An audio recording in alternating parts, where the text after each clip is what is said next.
Des milliers de ressortissants chinois forcés de rentrer en Chine. Un ancien diplomate du parti explique les techniques employées par le PCC pour exercer une emprise sur les dissidents, même hors des frontières de la Chine continentale.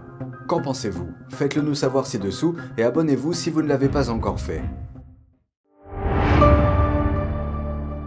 Bienvenue dans Regard sur la Chine. En un peu plus d'un an, la police chinoise a forcé 230 000 ressortissants chinois vivant à l'étranger à rentrer en Chine. C'est ce que révèle un rapport de Safeguard Defenders, une organisation de défense des droits de l'homme qui surveille les disparitions en Chine. Les autorités chinoises affirment avoir persuadé entre guillemets les ressortissants de rentrer en Chine volontairement, toujours entre guillemets. Mais que se passe-t-il en réalité? Un diplomate chinois de haut rang qui a fait défection nous en parle. Les méthodes utilisées pour cette soi-disant persuasion consistent notamment à refuser à leurs enfants en Chine le droit à l'éducation et à punir les membres de leur famille en Chine qui ne coopèrent pas avec la police. Chen Yanglin est un ancien diplomate de haut rang au consulat de Chine à Sydney. Il affirme que le Parti communiste chinois utilise souvent ces méthodes au nom de la lutte contre la corruption. Chen a fait défection en Australie en 2005. Le raisonnement de la lutte contre la corruption semble justifié. Les pays occidentaux ne veulent pas que ces fonctionnaires chinois corrompus causent des problèmes ou de l'instabilité dans leurs relations avec la Chine. Certains petits pays ont succombé. Pour les petits pays d'Asie, d'Afrique, d'Amérique latine et les pays insulaires du Pacifique, il est très facile pour le PCC d'enlever des ressortissants chinois.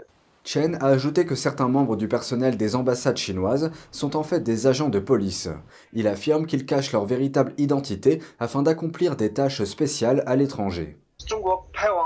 Si la Chine envoie des agents de la sécurité publique aux États-Unis, au Royaume-Uni ou en Australie, ces pays ne les accepteront pas. Ils peuvent surveiller leurs activités et ils pourraient ne pas leur délivrer de visa. Mais s'ils restent dans les ambassades, les autres pays ne peuvent pas les contrôler. Ils peuvent traquer des cibles étrangères, voire les kidnapper ou les assassiner. Ils peuvent menacer les membres de leur famille et créer toutes sortes de soi-disant accidents. Selon Chen, l'un des exemples les plus célèbres est l'enlèvement de Gui Minhai. Gui est un citoyen suédois. Il a été enlevé en Thaïlande en 2015 après avoir publié des livres critiques vis-à-vis des dirigeants chinois. Il est actuellement en prison en Chine. Le régime chinois a mis en place des postes secrets de police dans plus de 50 pays afin de traquer et de réduire au silence les dissidents chinois. Aujourd'hui, le FBI sévit contre les agents qui exploitent de tels postes sur le sol américain. 2 hommes ont été arrêtés lundi à New York. Plus de 40 autres personnes ont été inculpées dans le cadre d'une procédure distincte. Un reportage signé Jérémy Sandberg de NTD Actualité. Nous savons ce que vous faites et nous y mettrons fin. Les responsables du FBI et les procureurs fédéraux affirment que les arrestations de lundi font d'eux les premiers partenaires au monde des forces de l'ordre à placer en détention des agents de poste de police à l'étranger du régime chinois. Lu Jingwang, 61 ans du Bronx, et Chen Jinping, 59 ans de Manhattan, ont été arrêtés à leur domicile lundi matin et ont comparu devant le tribunal plus tard dans la journée. Les 2 hommes sont citoyens américains, mais les autorités américaines affirment qu'à aucun moment ils ne se sont enregistrés auprès du ministère de la Justice en tant qu'agents d'un gouvernement étranger. Ils sont accusés d'avoir conspiré pour agir en tant qu'agent du régime chinois. Ils sont également accusés d'avoir fait obstruction à la justice en détruisant des preuves de communication avec un fonctionnaire du PCC. S'ils sont reconnus coupables, les accusés risquent une peine maximale de 5 ans de prison pour conspiration en vue d'agir en tant qu'agent du PCC et jusqu'à 20 ans pour entrave à la justice. Imaginez que la police de New York ouvre un poste de police secret non déclaré à Pékin. Ce serait impensable. Pékin gère un réseau de plus de 100 postes de police similaires dans d'autres pays. Les autorités chinoises affirment que ces bureaux aident les Chinois de l'étranger à renouveler leurs documents et leurs permis de conduire, ainsi qu'à obtenir des passeports. Mais les autorités américaines affirment que ces postes de police secrets cachent de plus sombres desseins. La police nationale chinoise semble avoir utilisé cette station pour suivre un résident américain sur le sol américain. Le ministère américain de la Justice redouble d'efforts pour empêcher le PCC de localiser des militants pro-démocratie et d'autres personnes critiques à l'égard de la politique de Pékin. 44 prévenus ont été inculpés pour divers délits prétendument orchestrés par les forces de police du PCC pour harceler, intimider et réduire au silence les dissidents chinois vivant aux États-Unis. Le régime chinois est accusé d'avoir créé des milliers de faux personnages en ligne sur des plateformes américaines afin de réprimer les critiques, de diffuser de la propagande et de créer des divisions politiques lors des élections américaines. Lundi, les procureurs ont inculpé 8 fonctionnaires du PCC pour avoir ordonné à l'employé d'une entreprise de télécommunications américaine de supprimer des dissidents chinois de la plateforme de l'entreprise. Pékin s'emporte contre une série de propos et d'actions venant de l'Occident. Voici un résumé des commentaires du ministère chinois des Affaires étrangères. Le porte-parole Wang Wenbin a commenté un récent communiqué des ministres des Affaires étrangères du groupe des 7. Interrogé par la presse, il a qualifié la déclaration du G7 de, je cite, « pleine d'arrogance, de préjugés et d'intentions sinistres contre la Chine ». Il a accusé les responsables étrangers d'interférer dans les affaires intérieures de la Chine. Il a ajouté que Pékin avait déposé des plaintes auprès du pays hôte du G7, le Japon. Les puissances du G7 se sont réunies pour critiquer la coercition exercée par la Chine sur Taïwan et la militarisation de la mer de Chine méridionale.